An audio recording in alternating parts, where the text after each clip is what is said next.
tu as parlé justement des réticences de beaucoup d'apostats, notamment Ouais. dans le cercle, vis-à-vis de Mmh. ça. Donc c'est pour ça que je me Oui. permets Oui. de Oui, prendre oui, que des oui, oui, éléments bien du livre sûr. pour être pertinent, pas Bien juste sûr. des éléments périphériques inutiles. Bien sûr. Donc, Mmh. comment traduis-tu cette réticence parce que tu es psychologue clinicienne, Ouais. à tendance, psychanalyste, Oui, justement la psychanalyse, je t'en prie, vas-y.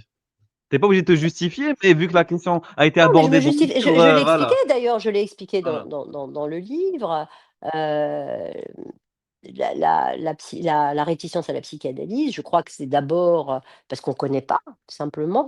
On connaît pas du tout ce que c'est que la psychanalyse, donc on l'a diabolisée. De toute façon, la psychanalyse est diabolisée aujourd'hui et je peux faire, toute une conférence là-dessus, dans notre société, dans toutes les sociétés, parce que c'est le seul endroit où, le sujet est libre. C'est-à-dire qu'on n'applique pas, soi-disant au nom de la science, on veut appliquer la même chose à tout le monde. La psychanalyse, elle prend du un par un. Chacun a son histoire, chacun a son montage, psychique et on considère que, il n'y a pas de, comment vous dire? De généralisation. On n'applique pas un protocole comme on appliquerait dans un laboratoire, sur des souris.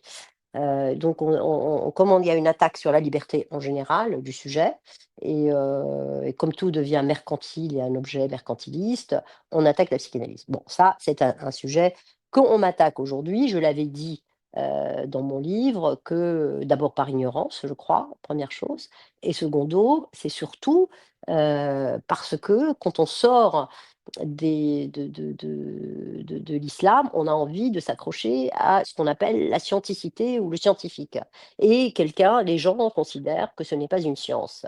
Mais en fait, c'est une